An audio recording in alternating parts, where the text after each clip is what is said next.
Just one more person, please, before we move on. Started late.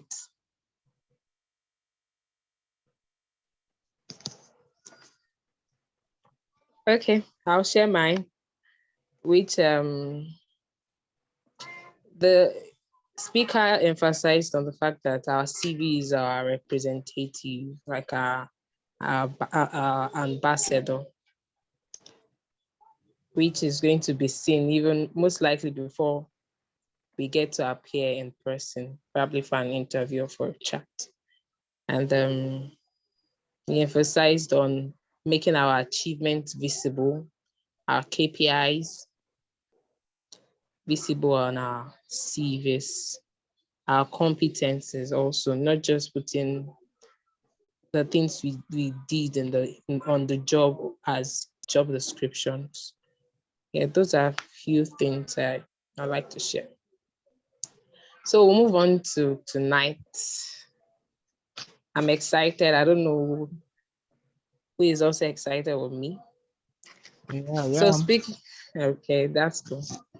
So speaking to us tonight on the topic, why your CV will not get you a job and what to do about it, is a teacher, a business thinker, a content strategist, and digital solutions and consultant. Although primarily trained as a life scientist, his commitment to lifelong learning has led him to acquire skills in business strategy, content development, journalism, corporate communication, and digital technology. He leads a diverse team of professionals at Plenipotent Company Limited. He has also been instrumental to the launch of a few businesses through work at Digital Vineyard and Virtual Business School. His strong belief in the power of words as a force for creative change has driven him to author a few books like Order Your Life, Tweet and Grow Rich, Portals of Destiny, The Connection Principle, just to mention a few. Join me tonight to welcome Philippe Amiola. Let's get some welcome notes on our chat, please. Let's welcome our speaker, Philippe Amiola. Good evening, everyone. I would like to thank the organizers, the leaders, and everyone for this opportunity to speak with you tonight. And I promise you that it's going to be a very worthwhile experience. You are going to learn very practical strategies that will reinforce what you already know and probably even expose you to a number of things that you did not know before, while also helping you to bridge the gap between knowledge and action. Because the truth is that we all know a whole lot, and we live in the information age, so it's very easy to get access to the information that we need. But the question is, how much of the information that we have are we actually implementing? So when you hear something, the initial reaction should not be that, oh, I've heard that before. The question should be, okay, how much of this am I doing?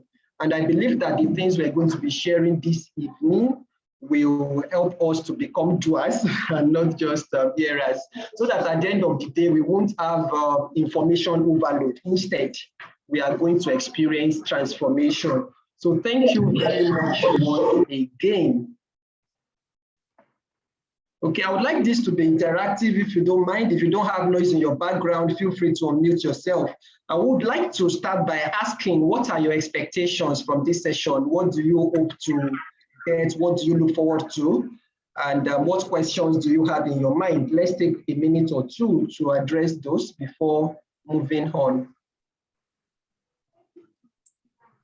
All right, good evening. My name is Emmanuel. Okay, go ahead, sir. Thank you. All right. So for me, I will be, one of the things I'm expecting is to see that subtle thing I'm doing wrong on my CV that I need to put right, and also learn things that I was not aware of before that is actually not a good option, or I was neglecting on my CV.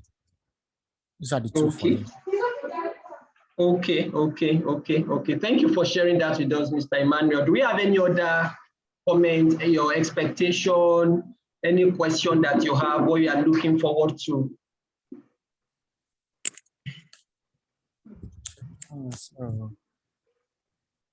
Okay, so if we don't have any other one, we'll just continue.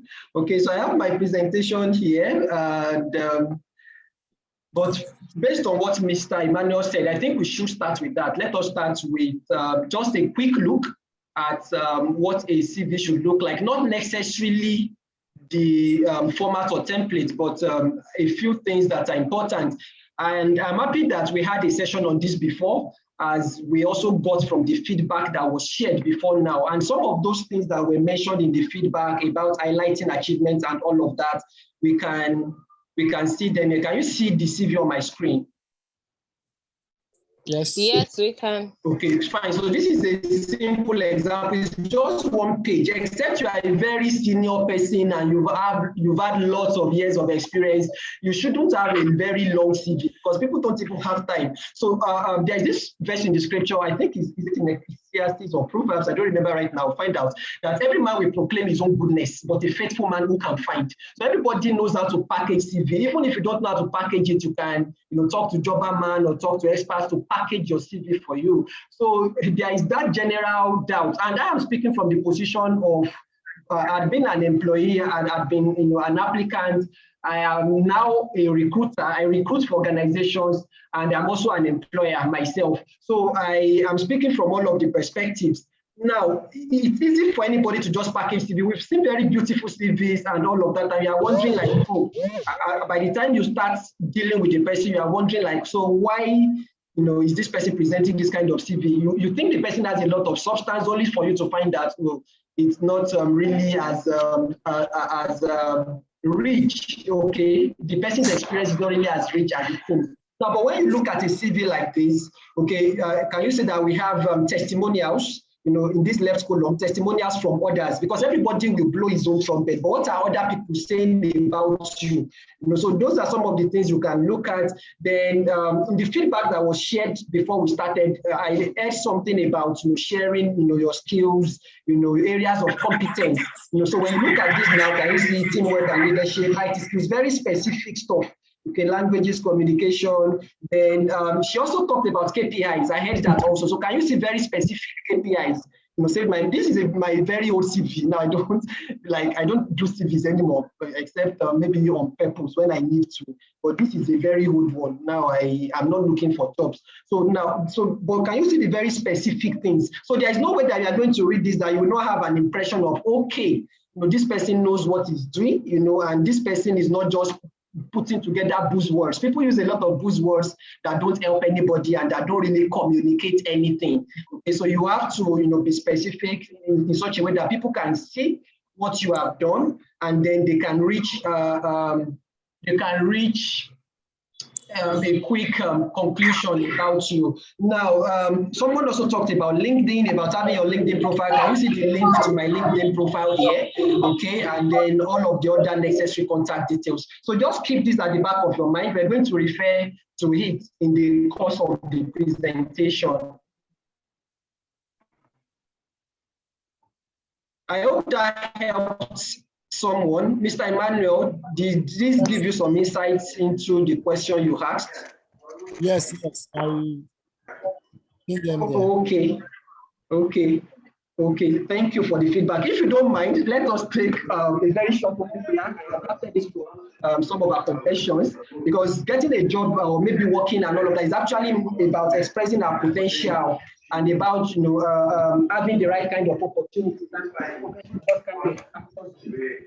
there's another thing that we're going to take as our closing prayer at the end of the presentation. So just let us take this together. It's on the screen. 1, 2, go. Because of the finished work of Christ on the cross, I have received the same blessing that rested upon Abraham and his lineage. I now belong to the company of those that have on the earth. there is much substance which no man's eyes have seen, ears heard, nor heart imagined in what I have and in what I am doing where I am today. People came into the knowledge of the potential in what I have with an expression of shock and amazement when the Spirit of God within me revealed for all to see the surplus value in it. This has led to a place of wealth where I now have more than enough with all my material needs met. I am now set for the next phase of governance.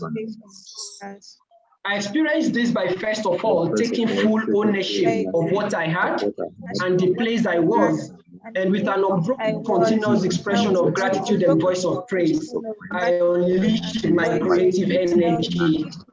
I did this by first using my words, God's promises, to impress upon my heart the images of my assets with its growth potential unlocked. Then I found the gaps in the human experience where I was, and with my talent, I filled it.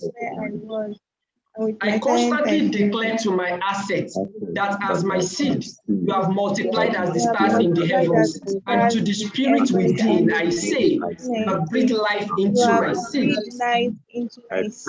I promptly execute every strategy the spirit nudges me to do. Having experienced and learned how capital truly unfolds in a situation, I am now set for the next phase of my life. Thank you very much. Think about these words. I'll make the slides available. So think about these words, meditate on them. You are going to find, very practical results, as you think and meditate on this, declaring it to yourself over and over.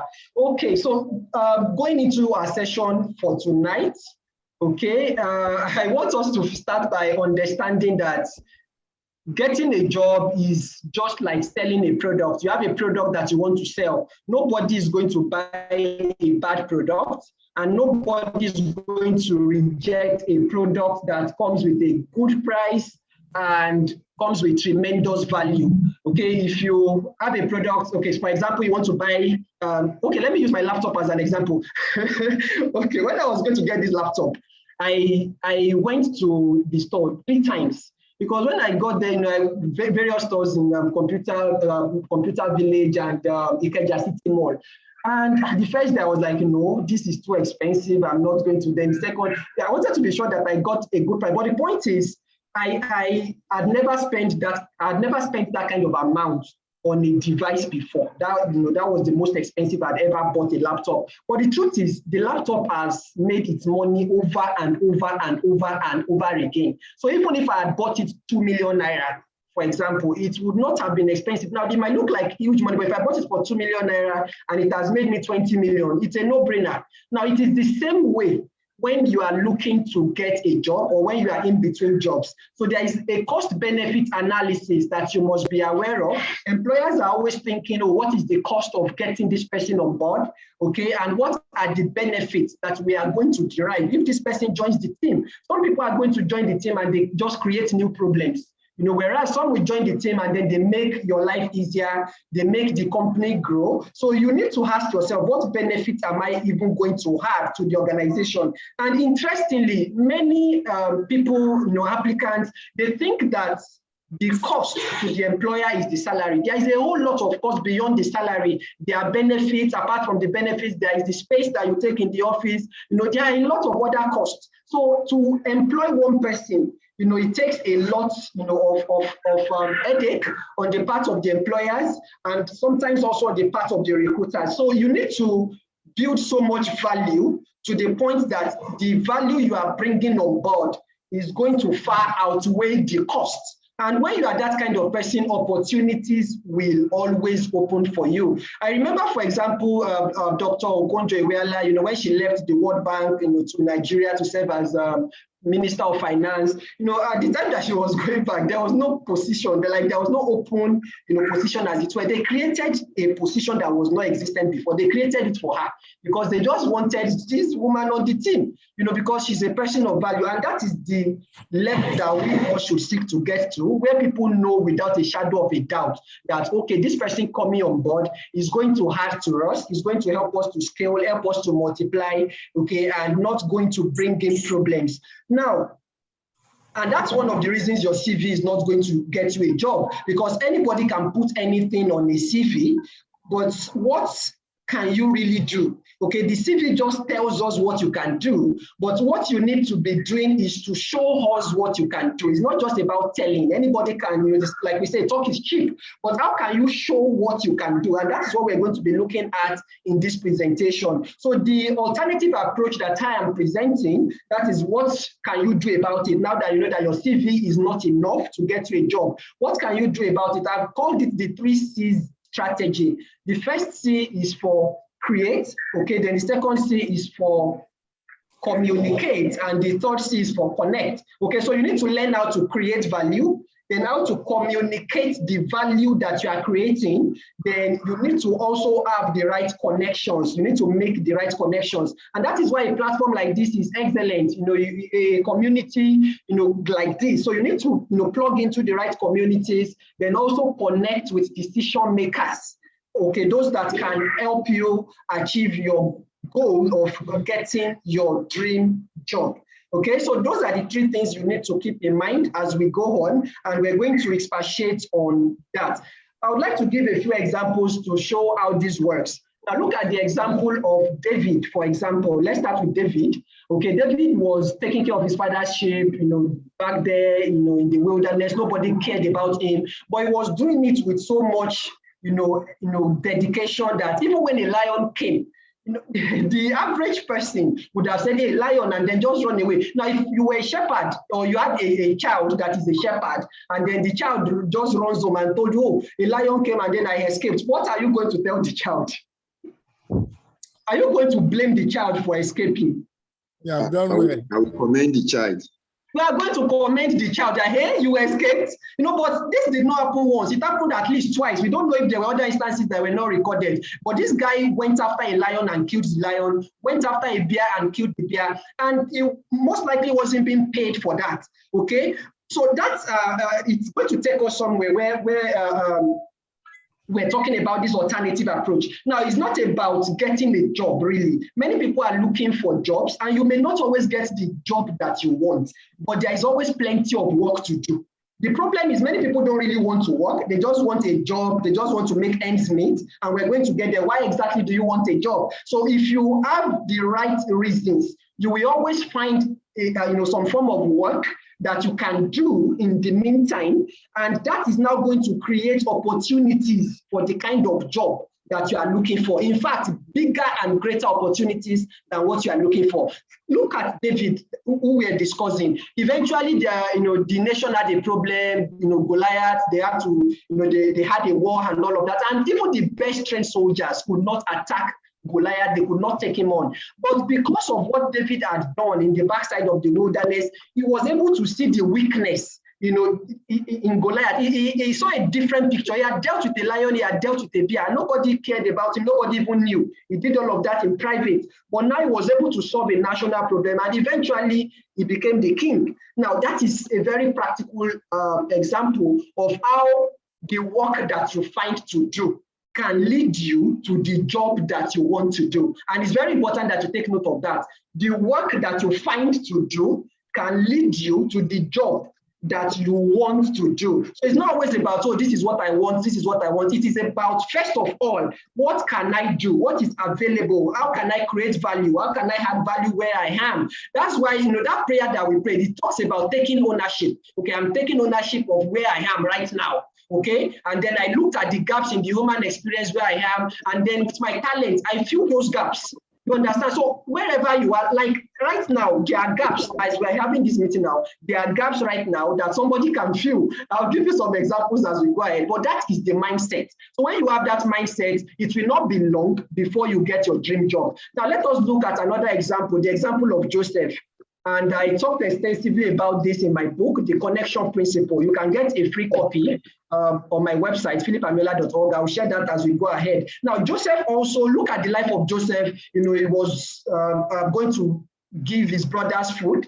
That is service. And in the process, they sold him into slavery. Even though he was a slave, he was doing his best. He ended up in prison for a crime he did not commit. He had every right to just be bitter. Oh, this country, oh, they are very wicked people. Oh, no justice and all of that. Just like many of us are complaining. Many of us are telling ourselves stories that are excusing us from the greatness ahead of us and that are preventing us from getting the kind of jobs that we want. And some of us may not even want jobs. Maybe you want to start a business, because the fact that you are interested job does not necessarily mean that you are looking for another job. You might be looking for another job, you might find a business opportunity, but because of the things that we tell ourselves, because of the attitude that we have towards it, then we are not seeing the opportunities that are being presented to us. But Joseph continued serving so well that while he was in the prison, he became the senior prefect.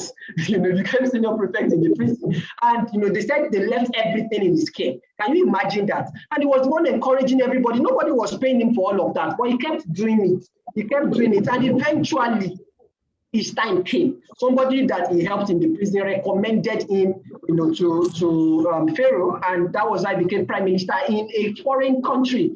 Can you imagine that? Now, what kind of CV could he have written to win that kind of job? Tell me. What kind of CV could Joseph have written to go from being, a slave to a prisoner and then prime minister?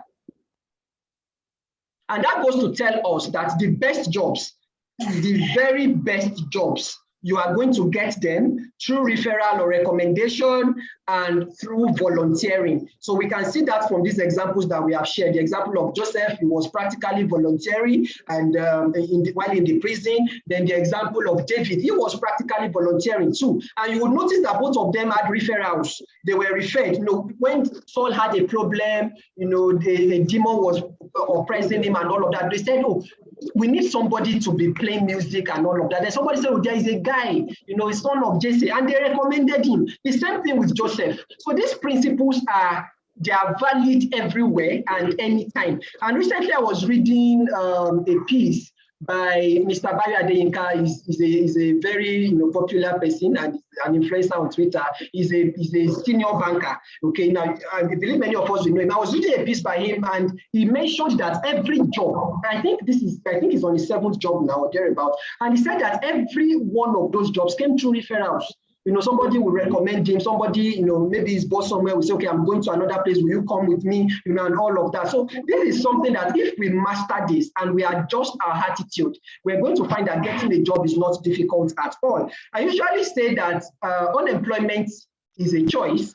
Underemployment is possible, but unemployment is a choice. If you are unemployed for more than 3 months, it's because you decided to be unemployed, or maybe it could be as a result of laziness, it could be as a result of ignorance, but it's not because there are no jobs. Okay, if you enter any organization and you show them the value you can create for them, and you communicate that value, and they see that, oh, this person is going to act. Nobody wants to refuse an opportunity to make more money, more impact, and more, grow their influence. No organization is going to refuse that. Okay, so if you focus on adding value to yourself and being able to create value for others, you are not going to be in between jobs for long.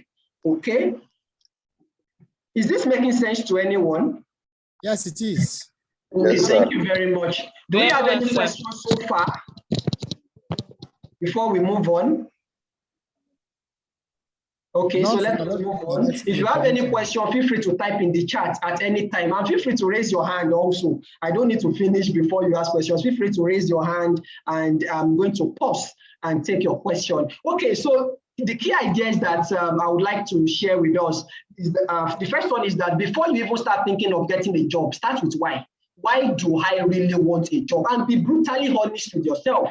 Okay. Now, some people want jobs simply because they want to make ends meet. That is all. Some want jobs because they want to gain valuable experience, which they believe is going to be a stepping stone to something else that they want to do later. Some want a job because they feel that it is a vehicle for fulfilling their destiny or fulfilling their God-given purpose. You have to be honest with yourself. But for the vast majority of people, let us be honest, with ourselves. For it may not be you, but at least from the experience that you have from people around you, what is the biggest reason, for most people that are looking for jobs? Why are they looking for jobs? For most people, what's the biggest reason? Better To pay make ends sometimes. meet. Exactly. Someone said better pay, someone said to make ends meet. That is the truth. And if we're going to summarize all of those responses, it is to make money. Okay, so if your primary reason for looking for a job is to make money, it can be frustrating. Okay, Jesus Christ said, "Seek ye first the kingdom, and all these things shall be added to you." Now, seeking first the kingdom is not talking about preaching. If you are a pastor, now that could talk about preaching. But what Jesus was saying in essence, when he says seek ye first the kingdom, is that in everything you are doing, look for the purpose. Okay, if you go after the purpose, every other thing that you are looking for is going to be added. So what is the purpose of a job? At the Plenipotent Company, we have a work philosophy, which I believe everybody should actually adopt. We believe that work is a sublime act of service that gives us opportunities to maximize our potentials while preferring solutions and creating value. Okay, I'm going to say that again. We approach our work as a sublime act of service that provides opportunities to maximize our potentials while preferring solutions and creating value. And honestly, that is the essence of work. If you are going to get a job, that is the essence. Okay, will this job help me to maximize my potential? Okay, do I have the opportunity to prefer solutions and create value here? And that is why you see a lot of people, they are just in offices, especially many civil servants, they are just in offices and they are collecting salary and they are not doing anything. And they tell you, I have 20 years of experience, but what they are actually saying is that I have 1 year of experience, repeated 20 times. So by the time they retire, they've not added value to themselves. You find people in organizations, they are just browsing away. They are just browsing away. And maybe their supervisor is coming around, they will quickly switch browsers and then pretend or change windows and pretend as if they are working. But they are just browsing. In fact, some people are working. They have a job, they're working, and then they are applying for another job right there. Fine, you can be applying for another job, but don't do that in the office. Don't do that with office time. Now, but when you have the right mindset and the right reasons, the right purpose, you are going to get started on the right foot, and it will help you to get the kind of job that will really be suitable for you. If your primary reason is to make money, there's nothing wrong with that. It's not the best. You should seek the purpose first, but there's nothing wrong with it, depending on the stage of life you are in. That might be a valid reason. But in that case, that means getting a job is not your only option. You might as well start a business. You might as well be, partner with, some people and then be a distributor. There are lots of options. So when you are honest with yourself, you are going to be able to find out the options that are available for you. And one of the ways for you to find your why, sometimes, it could be, you have to think, meditate, and you can take some tests, personality test and a number of other things. But one tool that I have found to be very, very helpful to help me, get clarity on my purpose is writing my obituary. Okay, your obituary, now that is something that will shock many people. Now, the truth is we're all going to die one day. Okay, so if you live with that fact in mind that, okay, I'm going to die one day, by the time I am gone, what is going to be said of me? What legacy am I going to leave behind? And think about it, the legacy that we leave behind is largely connected to our work. It is the work that you are doing that will determine the legacy that you leave behind. It is the work that you are doing that will determine what people call you. Okay, in someone like Pastor Kodu, we say Pastor Kodu because that is his work. If someone is a doctor, you say, oh, doctor, so because that is his work. We describe ourselves by our work. When you ask people, what do you do? Like, work is a large part of our life. So if you don't have your purpose defined, you can go take a job that is going to take you outside of your purpose. Let me give you a very simple illustration from my own life. Okay, one of the companies I worked with, it was a small firm, but a firm that prepared me for a lot of things and gave me a lot of opportunities. But at some point, I started feeling uncomfortable, like I should be in a bigger place. I'm just tired of this place and all of that. So I left. And another reason that I left was that I wanted to test my assumption. I just said now that nobody should be out of jobs for more than 3 months except to decide to. It's not because there are no jobs. So I wanted to test that assumption also. So I left, and then I studied zoology in school, to give you a background. So then I decided that, okay, what job do I want? Okay, I want to work in the newspaper firm. And I went to one of the top newspapers in this country and I applied. There was no call for application, nothing. And I applied and I showed them what I could do and all of that. Then when they were open, they called me and I did the interview and all of that. I eventually became a sub-editor there. And it was a nice place. In fact, we used to get paid every week. So you don't have the issue of not having money. There is the salary that you collect at the end of the month, and then there is a basic transport allowance that you collect every week. So you at least you always have money to spend. It was a nice place, lots of opportunities. But after a while, I saw that this is not where I'm supposed to be. In terms of getting a good job, the job is a very good job, excellent, but it was not in line with my purpose. There was that disconnect and that misalignment. But the last straw that broke the camel's back was when the news broke about Pastor Chris Oyakhilom's divorce, and we were the first to break that news. And I said, "Is this the kind of job I'll be doing? Fine, this is none of my business. Fine, it's news, but I'm not the one that will be breaking this kind of news." So for me, that was the last straw that broke the camel's back. There is nothing wrong with that, for some people, you understand. But for me, I know that this is not. But that other place, I knew, okay, right from school, I knew I was going to be an entrepreneur. I was going to and all of that, and that place was preparing me for that. So I went back after 3 months, and my boss said he knew that I was not supposed to leave, but he didn't want to stop me, so that it would not look like okay, it was keeping me behind. But I thank God that I went back. And a lot of things that I learned there, those are the things that are, helping me now. So that starting with why is very important. You can get a good job. You are traveling abroad every day. They are giving you all of the benefits, but there's going to be a void in your life that you will know it, or you try to cover it up with a lot of, toys. You buy the biggest cars. You use the biggest hotels. You are doing the biggest parties. But deep down, there is a void. But if you follow the path of purpose, eventually all of those other things are going to be added. I sleep in hotels that I don't pay for, clients pay for it, and all of that. But the point is, if you are going after those things first, you are going to miss the purpose. So that is why it is very important that you start with why. Why exactly do I want a job, and what purpose am I looking to fulfill with my life? So I've mentioned a tool that will help you to achieve that. Writing your obituary. I'll share a link to a resource towards the end that will help you get started with that. Then the second one is writing a life plan. Create a plan for your life. Okay, different segments of your life. Okay, if you need help with that, just include it in the feedback form. Okay, because I don't want to take too much time. Include it in the feedback form. I can send you a template for a life plan.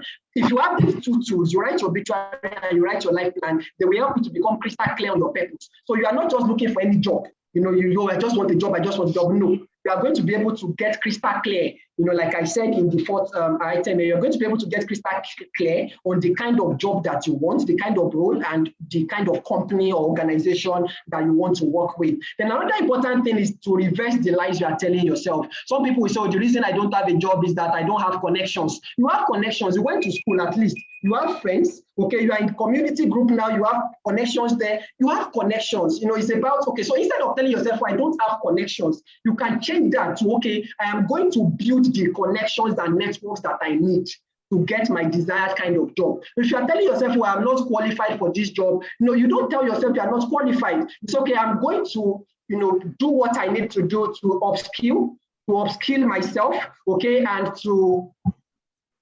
I'm also going to learn how to communicate my qualifications. I just told you, for example, that I studied zoology, but I worked with everything I've been doing that was not even related to that. And I was sub-editor in a leading newspaper. Now, what is the relationship of zoology? Well, I was able to, tell myself that, okay, I am qualified for this. I can do what I should do to get the job. Okay, I'd written, articles on my own. And those are some of the things you should do. The job that you want to do. Okay, what is actually stopping you from fulfilling the job responsibilities right now? Okay, so if you have a job in mind, okay, this is the kind of job that I want, you can start doing the same thing you will be doing when you have that job. You can be doing it as a volunteer somewhere. You can be doing it on your own on a small scale. And by the time you are presenting yourself to prospective employers, you are more attractive. Okay, and the mistake many of us make is, oh, we've had a lot about follow your passion, follow your passion. Following your passion is not going to help. You follow your passion after you have already settled the basics. Now, if you are following your passion and your passion is not putting food on the table, you are going to be frustrated. Look at people like Bill Gates, look at people like Dangote. They have, foundations that they are, helping people and all of that, but they built their businesses and careers first. Okay, whatever passion you are going to be following should be an outflow of your career. It should be an outflow of your job or of your work. Okay, it's not just, say, oh, I just want to follow my passion. That passion, who is it going to help? Okay, so you need to look at the market. What is the need in the market? Okay, what is the need in the market? What problems can you solve? What value can you create? Then you start marketing yourself, to create that value. For example, I enjoy teaching. Give me any subject to teach, I will teach it, and you will understand, because it's a gift that God has given me and that I've also developed. Even if it's a subject I did not know before, just give it to me, I'll look at it and I teach. So that is my passion. Okay, but I had to start doing other things, building websites, publishing books, because I saw that there is a need here. And this thing is going to make me money. So it's important. So get the job that will pay you first. Okay, a job that will help you to grow, a job that will help you to fulfill your purpose. Okay, then you can now start to follow your passion. Okay, because if you start with that, you are going to be derailed. And it's actually kind of selfish. That means you are just thinking about yourself. You are just looking inwards. And a lot of time, you will not even discover what your passion is until you get moving. Many of the things that will happen in your life, there are things that you are going to stumble into. Now, even your job, I mentioned the example of Mr. Bayadeyinka earlier. I heard him, share the story of how, he started in banking. He studied mechanical engineering, I think, engineering, because I think in mechanical engineering, I'm not sure, but I know, he finished as an engineer. And then he got this job, and so he was saying something about the fact that, getting a job is not necessarily about what you studied and all of that. It's not like he was passionate about banking at first. He wasn't.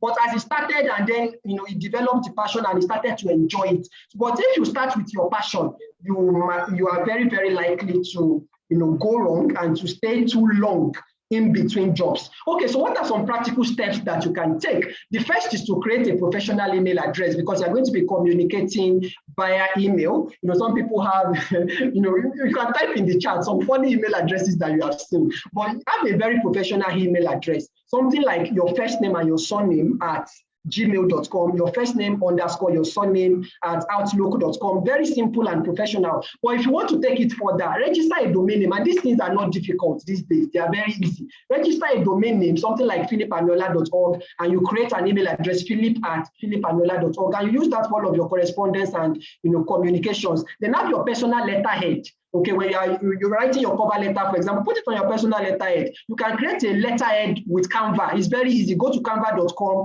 create a letterhead, put your letter in it, and all of those little things, they make a lot of difference. And all of these steps that I'm talking about, they are part of building your personal brand.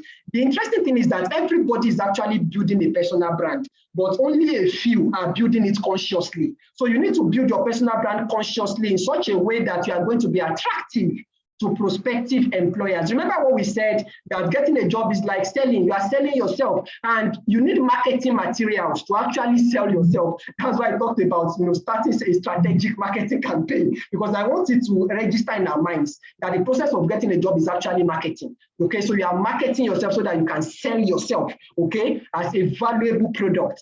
And these are some of the ways to do that. Becoming a published author is also helpful. And that might look like a big goal. A very simple way to start is to start blogging. Start a blog. Go to medium.com and start a blog. Or start a self-hosted blog with WordPress. Just set up a web hosting account and then set up your blog, and start writing as an expert. Start researching the kind of job you want. Okay, so what are the problems in that profession, that kind of job? What role are you going to be playing? And then start writing from that perspective. And if you are wondering what to do, there is this encyclopedia of let me see if I can share it with you. Encyclopedia of yes, this is it, of world problems. Encyclopedia of World Problems and Human Potential. There are 56,000 problems identified there. So out of 56,000 problems, at least you are going to be able to find the one that you can work on. So this is the address, encyclopedia.uia.org. So just click on problems. You are going to find lots of problems. Now, if I search for poverty, for example, you find that there are different kinds of poverty. Let me search for, So you find what you are, interested in, and then research it and start writing about that. It's another way of, can you see now anything that like 56,000 different problems. So you can find a problem that you are positioned to solve. Okay, let's look for unemployment. Let's see if there is something about unemployment.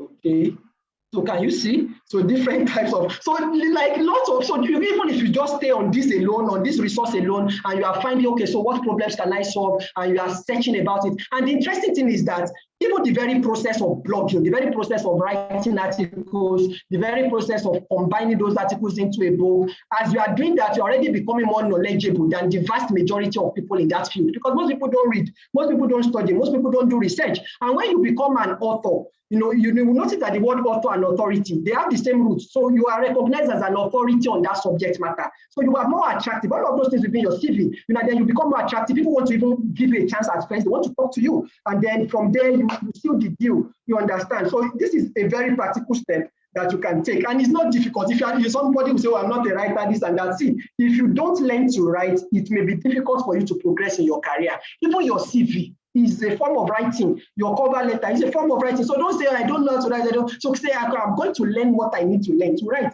Get templates. If you want to use templates, get templates. There are a lot of AI tools, also artificial intelligence tools that can help you to write, and then you just edit and you improve it, and all of that. Okay, let me just share an example of that to help you.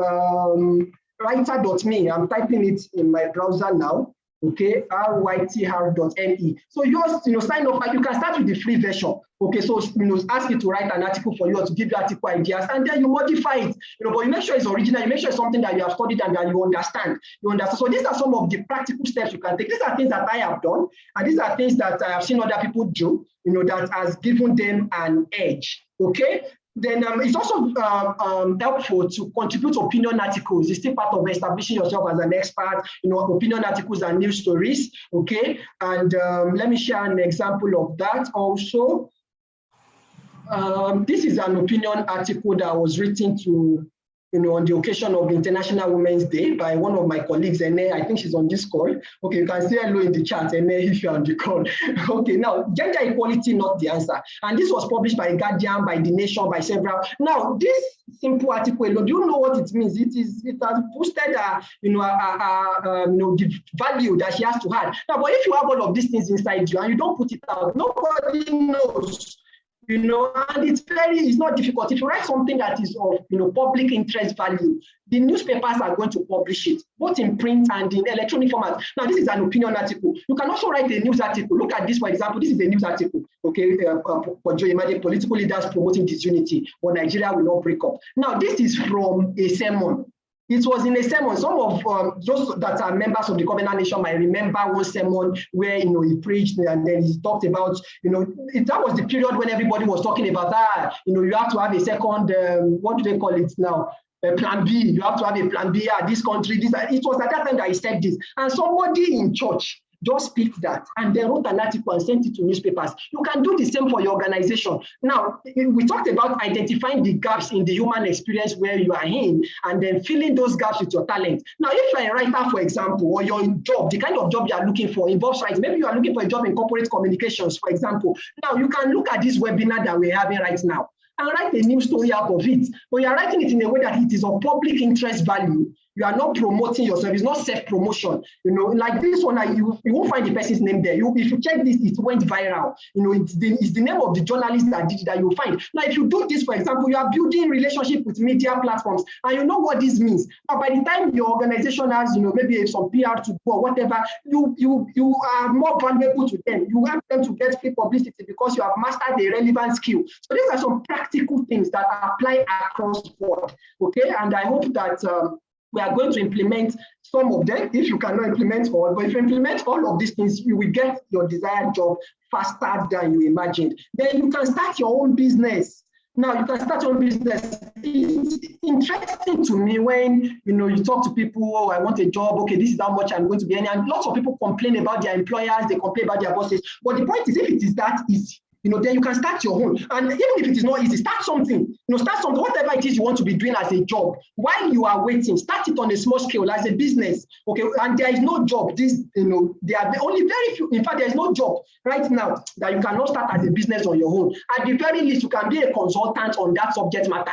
At the very least. So there is a way that you can. It's not about the business that you are starting per se. It is about the skills that you are going to acquire in the process of starting that business. For example, I usually tell people that I'm a deep introvert, naturally, like not just an introvert, but a very, very deep introvert. I can be in my house, and I've done it. I can be in my house for a whole week or even 2 weeks, and I won't even step on the corridor. I won't even talk to anybody. We can be in a meeting, sitting together, and I won't say one word, for 1 hour, and we're together. But in the process of, building business and all of that, I had to learn to speak. In the process of, getting a job and everything, I had to acquire all of the skills. If you speak with me now, you will not likely see that, in fact, you may argue with me that you cannot be an introvert. There's nothing wrong with being an introvert, but you need to be able to communicate. If you cannot communicate, then people are not going to recognize the value you have to add, and then there is no way you are going to be given the opportunities that you deserve. Okay, so it's very important. Somebody told me something sometime. He said that if you don't step up, someone that is less qualified than you will take your place. So all of these things that we have, I explained, there are ways through which you can step up and ways through which you can step out so that you can be discovered and you can attract the kind of opportunities that you are looking for. Is this helping anyone? A lot.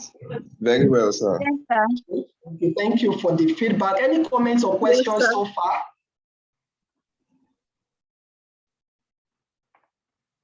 Okay, I wanted to share some illustrations. Thank you. I can see the comments in the chat. Yes, I'll share the sample of the life plan also. Okay, I've already shown the illustrations that I wanted to show. Okay, I might maybe just go over them again. This is an example of a new story from a sermon. It was from, and this is not just the only one, there are several. From a sermon, the person just picked it and wrote a new story and sent it out. Okay, then there is this other one that I also showed you from one of my colleagues. Okay, and you can do that, write opinion article on what you're doing, and then you can have your own personal blog. Okay, let me show you this, for example. You can have your own personal blog where you write, and one other opportunity that this will give you, automatically it gives you a platform. Those companies that you want to work with, those organizations you want to work with, you can reach out to some of the leaders and say you want to interview them. People like to talk about themselves. Don't send them a simple questionnaire and say, well, I'm going to interview you and publish it on my blog and all of that. But of course, you must have done something on the blog that makes the blog look worthwhile. You understand? Like when somebody saw a next article, he sent her, I know you can publish on my blog and all of that. But when we looked at that blog, we saw that this person just wants to use our content to get free traffic. So, it's not a quality blog, you understand? So you build a quality blog, reach out to those, prospective employers. You build a relationship. That is part of the connection that we talked about. Okay, you are connecting with them. Okay, then, okay, well, this is another example, is another story, also from a sermon. Okay, also from a sermon is another story. The point is you just make it of public interest value. In this particular sermon, pastor did not say anything about 2023 election. He talked about elected leaders. Was talking about Daniel, and all of that, and he talked about how people will be in leadership, and it looks like they are silent, like they are not doing it, and people are complaining. And then somebody brought this up. Okay, am I sharing my screen? I am. I'm sharing my screen. Is everyone else seeing my screen?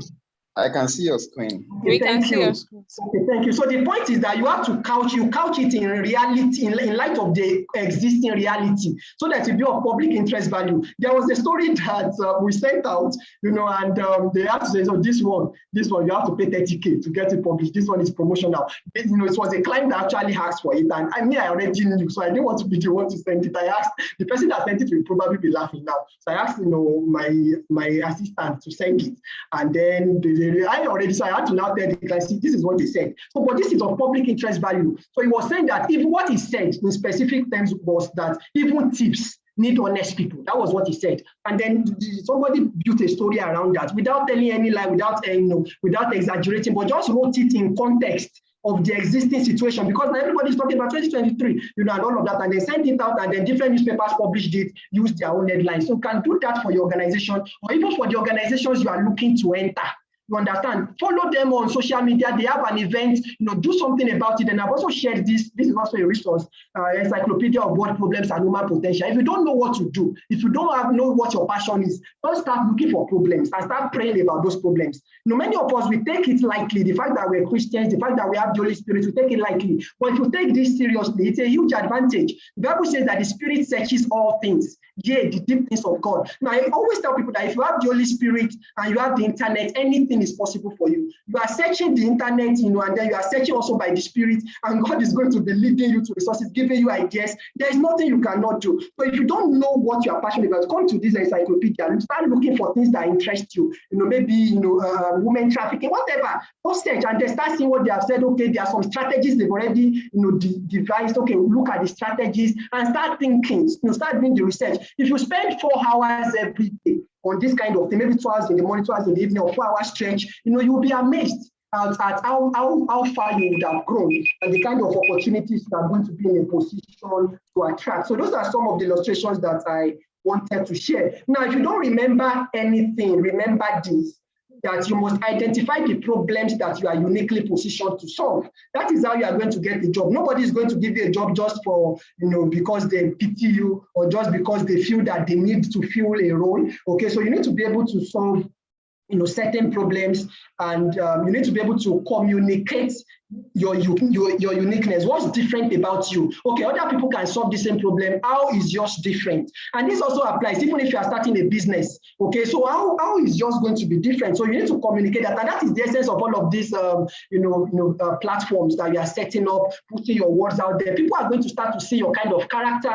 They are going to start to see your values. Okay, and that is what is going to be attractive to them, because for you to get job, there are very two important aspects. There is the character component, and then there is the competence. Okay, so you have to be able to communicate the fact that you have excellent character. You have to be able to also communicate your competence, and then you do that through multiple channels, and that is what we actually call personal branding. Now, many people make a mistake with personal branding. They use it as make believe. Okay, lots of people. So, for example, somebody that, okay, don't let me go into that because it's going to take us to another. Now, but the point is, you are not trying to show who you are not.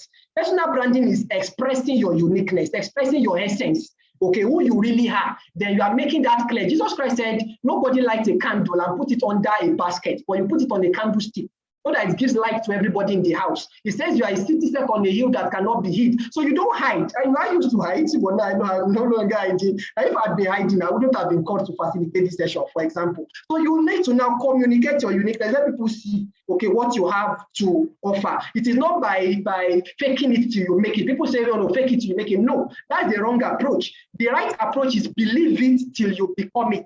And that's why I talked earlier about reversing the lies that you are telling yourself. Oh, you are telling yourself, oh, I'm not good enough. Oh, I don't have the right connections, and all of that. So you have to reverse those lies. You have to believe the truth about yourself. Okay, I have the capacity to do whatever I want to do. I can get the kind of job I want, and then you believe that, and then as you believe it, you are acting it out by communicating your uniqueness, by sharing your opinion, by talking to people, the kind of job you want. Reach out to people that have those roles on LinkedIn. Please, I just want to ask a question, and then shoot them a quick email. Let the email be very short, and let the question you're asking them be sensible. Let it not be a question that you can find out the answer yourself on Google. Okay, you can ask, okay, so what does your average day look like? What are the biggest challenges, that somebody in this role is likely to face? Some intelligent questions. Okay, just something simple and make it easy for them to answer, to respond. Okay, so you will be surprised how you will start building connections. Okay, then it's important that you also understand that perception is stronger than reality. Almost every one of us would have had experience where people that we feel that, oh, but these people are not qualified now, so why did they get this opportunity while I lost it? Perception. Okay, now you need to put put the right foot forward. Okay, it's not enough to be good. You have to communicate it in such a way that people can perceive it. Okay, so it is when in fact, even Paul, he said that when they perceived the grace of God, upon my life, they extended to me the right hand of fellowship. When they did not perceive it, nothing is going to happen. The reality is that this guy, God has called him, but they have to perceive it. So you do all of these things that we're saying, okay, to help people to perceive the value that you have to offer. And like we said, when we're looking at the examples of Joseph and David, the best jobs will always come through referrals and volunteering. So work for free. Yes, work for free. If you are very serious about it and you go work for free, no employer, in fact, even you yourself, you would have added value to yourself to the point that you are going to be making money. And if you are not making money, you are going to create opportunities that will now make you attractive, to somewhere where you wouldn't have been attractive before. For example, nobody was paying David, nobody was paying Joseph, but that prepared them for something greater that will now pay them, astronomically and exponentially. So if you really are ready to work, Nobody will turn you away when you say you want to work for free. And I remember attending Global Leadership Summit, I think sometime in 2019, and there is this founder of Liz fucking Bohannon. She's the founder of the largest shoe manufacturing company in Uganda. So she came with one of her colleagues and she explained how that lady walked into the office and she wanted to work for free. Now that lady became the CEO. I don't know if it's the CEO, but she became the head. I don't remember the title, but she became the head of that factory. And she came in by working for free. Okay, so if you are ready to work for free, the Bible says that do not muzzle the ox that is threshing the grain. Most employers, they will at least cover your transport, cover basic stuff. And these days that almost everybody is working remotely, it's even easier.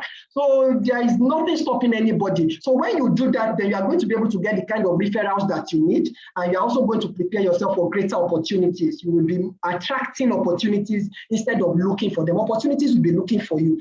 That has been my experience. I have to turn down offers, even like offers, even now that I'm running my own business, I take get offers and I turn them down. Okay, so to be in between jobs, this is the final thing I want you to remember. To be in between jobs is not to be unemployed. The fact that you are in between jobs does not mean you are unemployed. It just means that you are in between jobs. So you can find work that you can be doing in the period. So it's not about getting a formal employment. What will you be doing if you had a formal employment, the kind of employment you want? Start doing that thing on your own. Okay, so you don't have to be unemployed. Start volunteering somewhere. Start practicing some of these things, that we said. You can even go and teach in a school.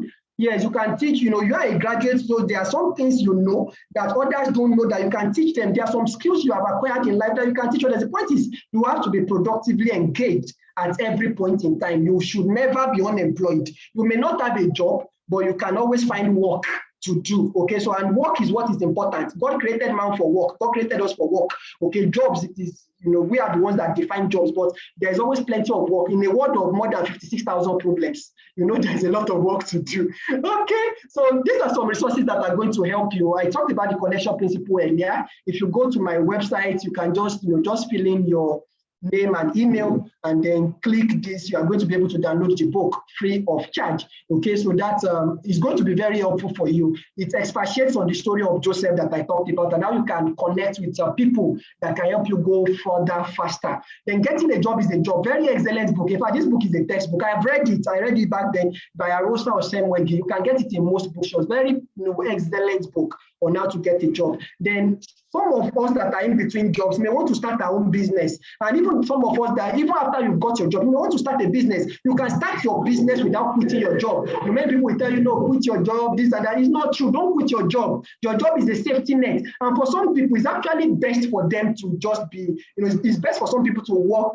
in a structured place instead of building their own organization. And there is nothing wrong with that. Forget about these people that will tell you it's entrepreneurship. See, there are people that are going to be entrepreneurs. There are people that are going to be employees. None is better than the other. It's a matter of choice and a matter of purpose. Remember, that's why we say start with why. Why do you really want to? All of these people that tell you fire your boss, you will be surprised. By the time you fire your boss and you now have many bosses, because each of your clients is now your boss, and it's a different situation entirely. But if you know that you are called to start a business, then take the leap, learn what you need to learn and take the leap. So you can start your business on the side without quitting your job and without affecting your employer. You are not using your employer's time, you are not using your employer's resources. This book will show you how. Lots of people have read it and the testimonials have been amazing. Okay, and I'm practicing what I'm teaching. I said you should write books. Some of these books I wrote them when I was still looking for a job also.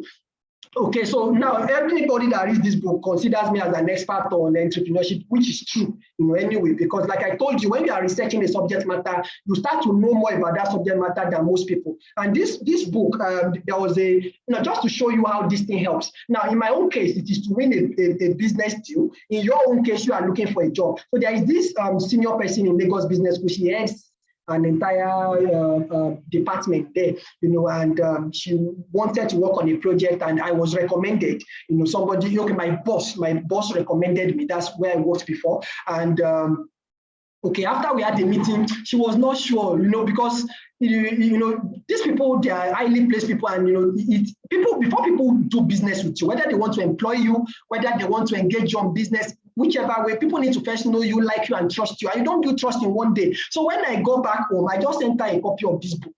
And immediately she read it. She said, oh, see, you are just the kind of person I want to know. We are the person I'm looking for. So no story. Again, do you understand? So now by that, I was able to establish myself as an expert. So you can also apply the same, okay, in your job search. Okay, then a tool for gaining clarity. I talked earlier about writing your obit.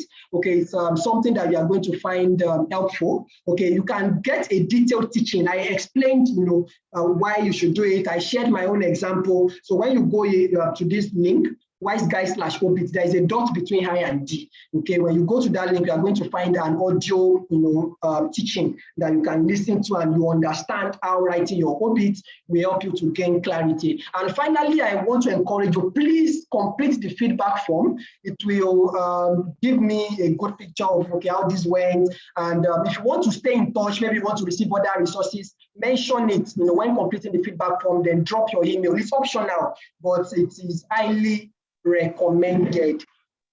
Thank you very much. We're almost closing. Okay, so think about this quote. Top performers don't work for reward. They understand that the work is its own reward. So they simply seek first the kingdom, knowing that all other things will be added. That's why we said you should start with why. Why do you want a job? That is your own kingdom. Okay, maybe you want a job because you want to build the right connections and all of that. Okay, so that is you want a job because you want to maximize your potential and you want to create value for people, which I honestly believe that is the real reason people should actually be working. But whichever way, you find what is your purpose, and then you go after that purpose. So that when you have this kind of mindset, you are not looking for a job that will pay you, and all of that. Okay, thank you. I'm going to put it in the chat. And then please, could you help us put okay, don't worry, I think I can easily type it. Okay, so when you have this kind of mindset, you are not just looking for a job that will pay you, whether they are paying you or they are not paying you, as long as it is helping you to achieve your purpose. Okay, you do it. I remember one of my colleagues asking me, why do you do a lot of pro bono projects? That is why, because whether they pay us or they don't pay us, that job is helping us to maximize our potentials. And it is providing opportunities for us to prefer solutions and to create value. And God told me something, he said that, Jesus said, whoever comes to me, I will in no wise cast out. So we also, any client that comes to us, we don't cast them out. If we don't have what they want, or if maybe they cannot afford what we have to, we give them options. For example, okay, don't let me, but I'm just saying that when you understand the purpose, you are going to find ways to live out that purpose. And that is very important. So top performers don't work for reward. They understand that the work is its own reward. So they simply seek first the kingdom, knowing that all other things will be added. So you're not looking for a job per se. You are simply looking for an opportunity to fulfill the purpose that you have identified. Then we talk a lot about job opportunities. Chris Grosser says that opportunities don't just happen, you create them. And some of the things we have shared here today are some of the ways through which you can create opportunities. There is a lot more that we can share, but our time is limited. I believe that we're going to have further opportunities as you complete the feedback form and we connect. Okay, so do we have further questions, comments, questions, and feedback?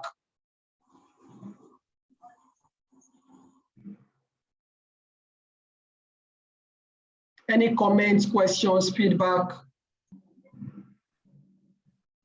I just want to say thank you for pouring into us this night. I mean, the passion is there, and I'm currently filling my feedback form. So thank you for just sharing so much.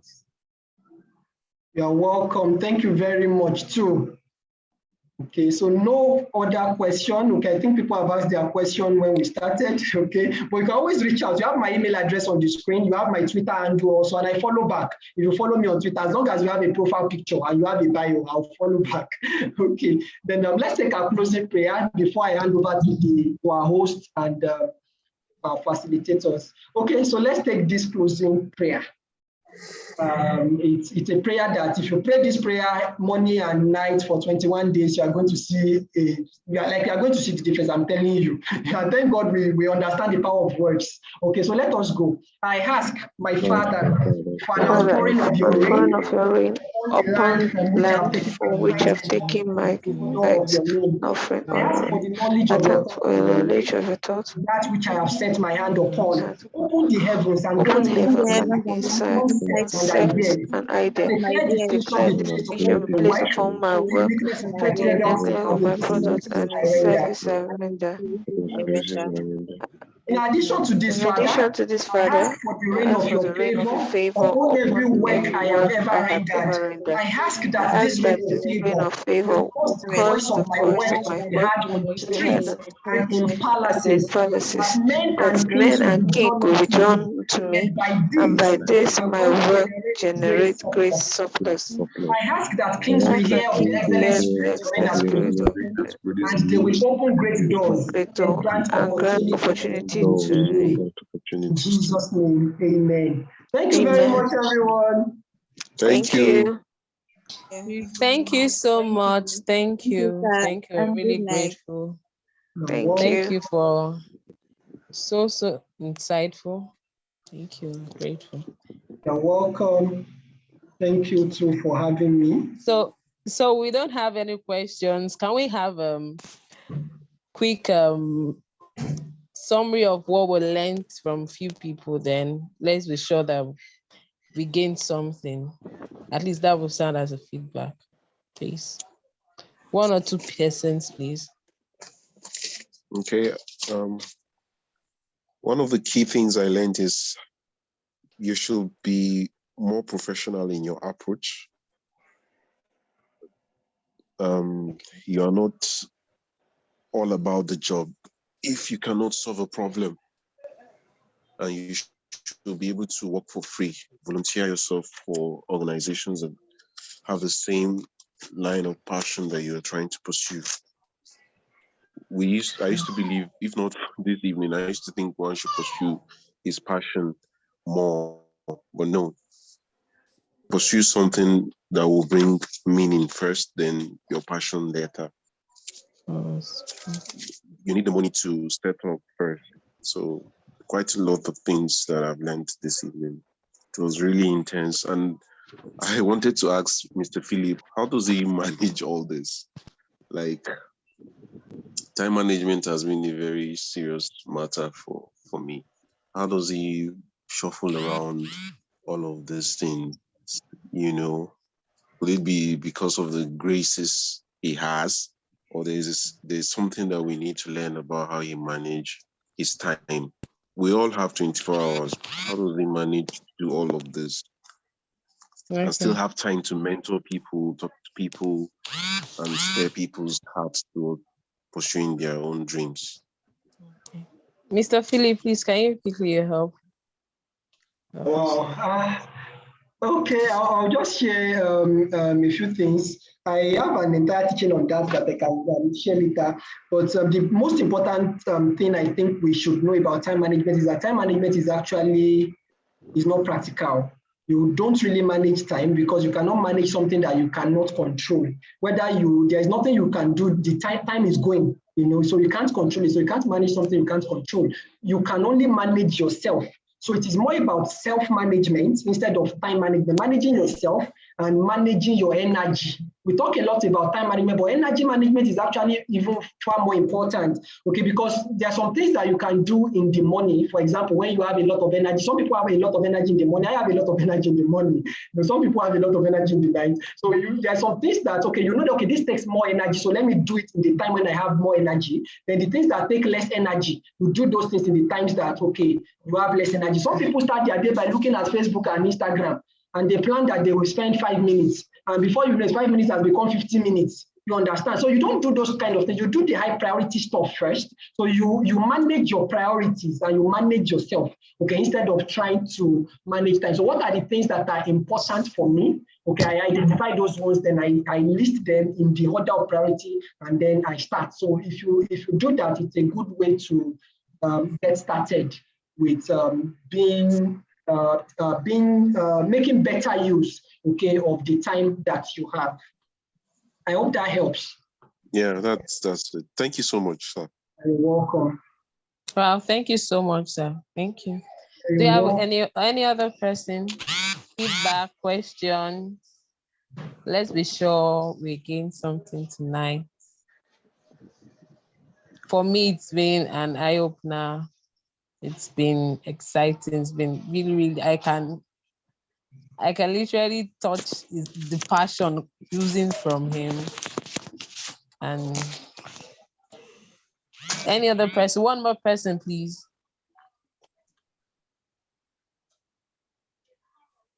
All right, so I think what was key for me also was the area of building character, purpose, and problem solving.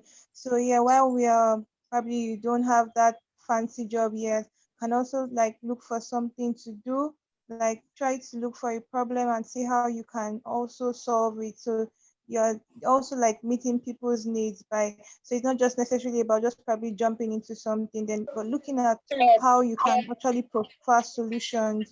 So I think I got that. I got the area of character building as well. So I think that's like another entire work on its own, building character, how you are as a person, how do people see you, how do people perceive you as a person. So I think those were 2 or 3 key points I was able to pick from this session. Thank you. Thank you so much. Thank you for sharing that. I'm typing a link in the chat. Somebody asked for I think Mr. Stephen, he asked for the lifeline sample. So I'm typing the link in the chat. So it's a short book. So inside the book, you'll find a link to download the templates for creating your life plan. Thank you so much, Mr. Philippe. Well, it seems this is like the first time I'm hearing don't follow your passion when it comes to purpose. I've always said your passion, your pain and all that, but I get this angle and it's actually clear because that's, if not, one will be frustrated because your passion may not actually feed you at the present, may not meet your needs at the present time, but at least you're working towards a meaningful life, achieving the purpose and getting things done and adding value. And I really, really appreciate you for your effort tonight, for all that you've poured into us. Thank you so much. We are really grateful. Can we have some claps? Thank you. If you don't mind, let me just say something about that to help us remember, and then just to put a scriptural understanding to it. When we have pictures, we remember better. Look at Paul. Yes. Paul said, Apostle Paul said, "Woe is me if I do not preach the gospel." And when you read a lot of this, you know that this guy, that is his passion. But this guy was a tent maker.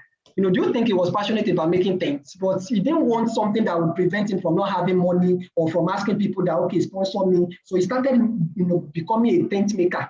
You understand? Just to show us that even in the Bible, we have example of this so that we can read. Paul was not following his passion.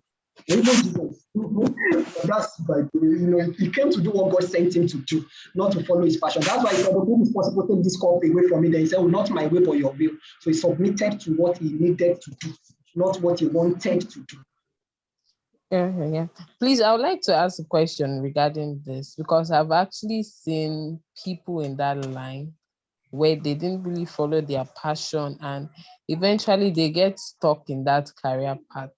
And when they are actually at the point, they are now at the point where they can't really find fulfillment in their current job, and it feels like it's too late to chase their passion. So how can one really avoid that instance? Thank you. That's a very good question. The interesting thing is that this following your passion thing that we're talking about, the truth is that when you look at it, you can actually follow your passion in any field. You can follow your passion in any field. But the problem with these people that you talked about is that they did not start with why. They have not identified their purpose. What you think is your passion today, you may not be passionate about it tomorrow. And some of these things, because somebody, for example, is passionate about riding power bike, but if you don't have money, you can't be passionate about that. And you may not even know that you are passionate about power bike until you become rich. So passion can change with your stage in life, but your purpose does not change. It can take different forms, it can come in different dimensions, but it's not going to change. So if you build on the foundation of purpose, you can always plug in your passion. But if you start with chasing passion, you will chase the wrong passion, and then it might be too late before you realize that you've gone down the wrong way. So the problem is not understanding the difference between purpose and passion. So when you find your purpose, which is why we talked about starting with why, which is why we talked about developing your life plan and writing your obituary, those things will help you to get so clear, your purpose. And then you can now find that purpose in any job. And if there is a job that this job is clearly against your purpose, then you get out and you find another one. And because you're a person of value, you know that you always get a job. And if you don't get a job, you create your own job. Don't stay in a job that does not allow you to maximize your potential and to live the kind of life that God wants you to live. I gave my own example. This other place that I left, the pay was better. And in Lagos, I was living in Lagos then. In Lagos, proximity is an advantage. I was living in Ojoju. The office is at Alausa, but this former place was in Ipeju. So the transport, the stress and everything, this one is closer. I get paid every week, lots of opportunities, but I knew that. And it's a good job for other people. But because of my own purpose, and I'm passionate about it, I'm passionate, even now that I'm not a journalist officially, I still write news stories, I still write articles, I still send it out for free. So I'm passionate about it. But I know that cannot be my job. That cannot be what I'm doing every day, because it's not going to help me fulfill my purpose. But for some people, for someone like Isayo Shinombo, for example, some of you will know him, that is clear that is his passion and that is his purpose, and it's making a significant difference, as a journalist.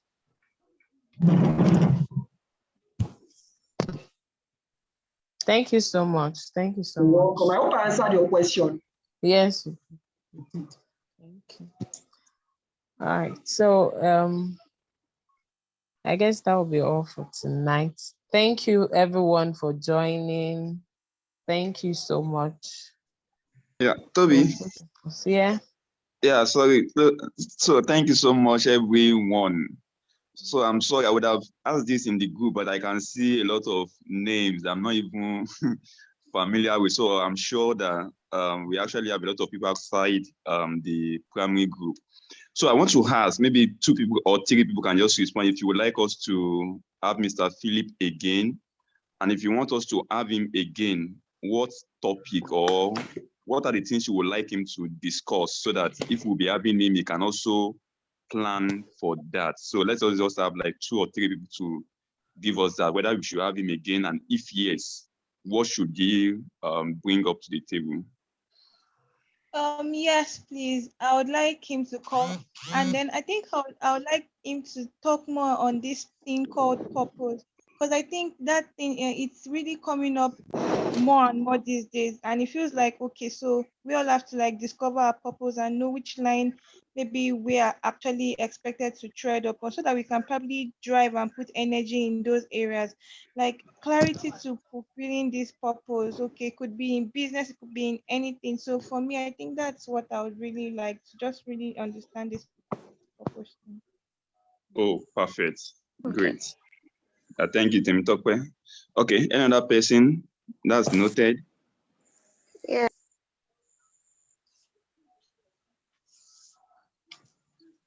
Please go on. Okay, so someone put in the chat, still talking about purpose, but in this case, but from the angle of monetizing your purpose. So I'll be the 3rd person that will require that Mr. Philip comes back, and everything should still boil down to purpose. So Mr. Philip should get ready for that. Thank you. I would like to have you back. Is it also on purpose? Well, no topic coming to my mind right now. There is a lot. I just consolidated that with my contribution. So since 2 persons have already said purpose, one is the thing about purpose, the other one is monetizing purpose, and maybe the 3rd one will be retracing yourself, your steps, and getting back into your purpose. So everything still goes back to purpose. Yes. Yes. Hello. Okay, I would like him to talk about, like, for me, at a point in time in my career, I had to move from purpose to passion. So now I want to know how I can, and it didn't pay me eventually. So I want to know how I can move back from passion to purpose. Wow, great. Okay, someone was saying something.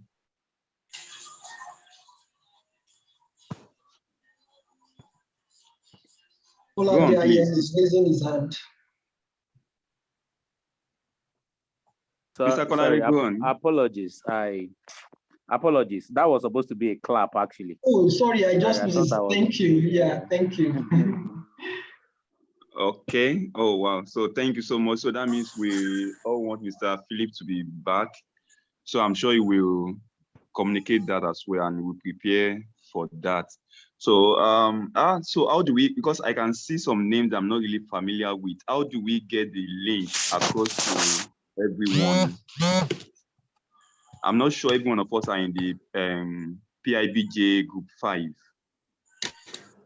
so that we will not miss out. Or Mr. Philip, is it possible to probably, after receiving the feedback form, when we have I was the just next going to say meeting? that if everybody agrees to fill the feedback form, I'll just share it. But there is email address field there that is optional. So if everybody feels that, that will help. I'll just share it. Okay, yeah, so that would be perfect. So that we'll not miss anyone out that's attended this first session. Okay, so I guess that's it from my end.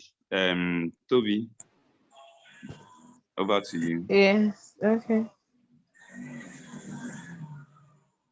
So thank you once again, Mr. Philip. Thank you for everyone, to everyone Welcome, thank you too. part of our meeting tonight. So let's have a good night.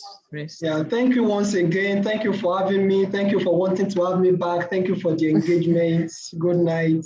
Thank you. We're grateful, sir. Bye, everyone. Bye. Bye-bye. Good night. Good night. Good night. Nine.